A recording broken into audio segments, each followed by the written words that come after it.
Hello YouTube, this is Bryce again. Today I wanted to talk about the topic I'm calling Materialism, Meaning, and Reality. And what I mean to argue for in this video is that you cannot conflate material reality with the entirety of reality, or just that if you know all of material reality, you don't therefore know all of reality itself. That material reality is part of reality, but not all of reality. That's what I mean to say. And so here's how I want to argue for it. So allow me to make two distinctions about things that we might know. I shouldn't say things that we know, I should say ways of knowing. There are two ways of knowing things. We might have a description, or answering the question of how. The how is it.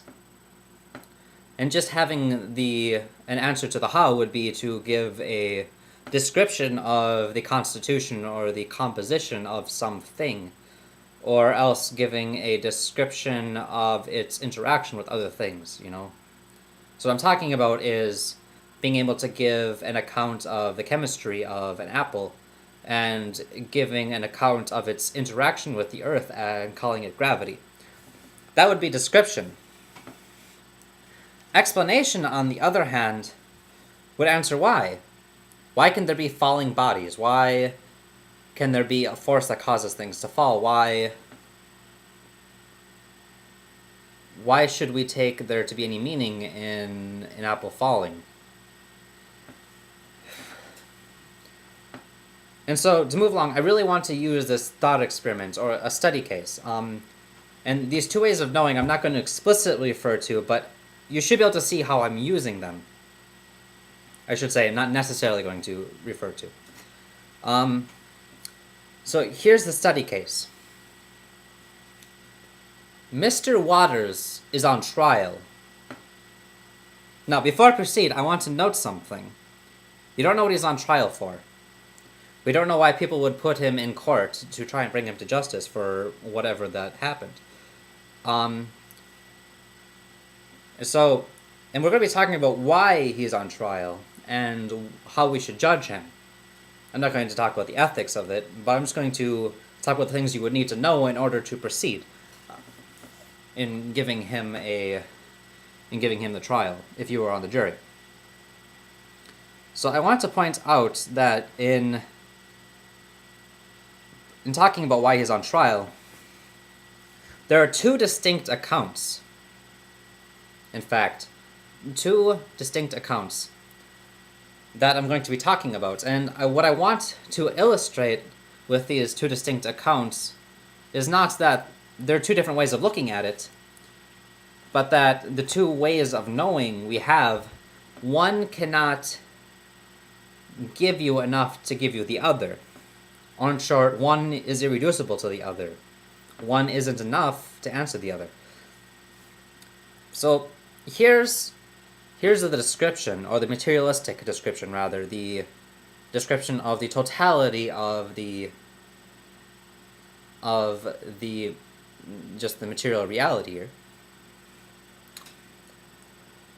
Mr. Waters had a brain state which caused an electrical signal to pass down his spinal cord, down his arm, to his fingers, which caused it to contract, which caused a hammer in a gun to fall, which caused a spark, which caused an explosion, which caused the bullet to explode out of the barrel with such force that he was able to impale the flesh of Mr. Dodge, mortally wound him, and so kill him.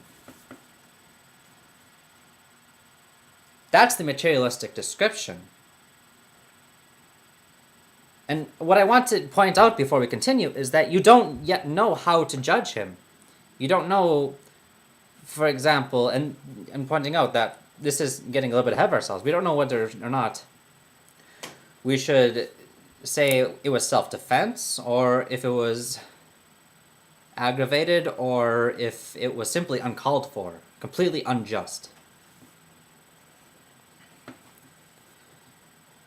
So here's the explanation. Mr. Waters got home from work, he walked in the door, and he found Mr. Dodge in bed with his wife, committing adultery. Mr. Waters was furious. He pulled out his gun and shot the man, intending to kill. That's the explanation. And with that explanation, you would be able to know how to judge him, using whatever ethical norms you abide by. But that's the information you need in order to talk about the meaning of a situation. And I hope you see that how you cannot get the explanation just from the description. I mean, you could fill out your complete material description, but just having the knowledge about how black powder works, or what a brain state looks like in the brain, or how electrical communications in the body work. Knowing all those things won't help you to give an explanation. And, well, we have to be careful now that you know the explanation, not to read the explanation into the description, and not just say, well, I have the description here, and we know that he did it for these reasons, because what you're doing is you're implying a use of the explanation. You can't read an explanation into the description and therefore only be talking about the description. You might include elements of the description into the explanation, say that Mr. Waters had a brain state, but you don't even need to know that he had a brain state just by saying he's furious. You don't need to have that philosophical depth. So what I think I've essentially demonstrated is that the meaning of things, why people do things, is part of reality. Why I'm here talking, why you're listening, why you might intend to disagree with me, and for what reasons. Those are part of reality.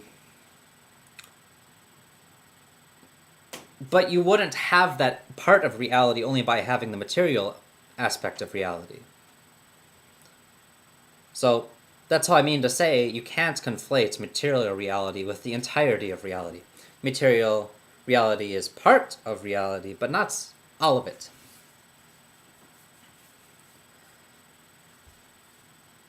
And you might disagree, and for reasons about certain contradictions you think that would follow if we tried to give, say, I don't know, you're probably thinking about dualism, but we're not going to talk about that yet. So that's how I want to end my video. We're just going to end it on that note about Mr. Waters' trial. We'll talk about resolving the apparent contradictions between material reality and having this complete explanation and description of the entirety of reality in a future video. Thanks for watching.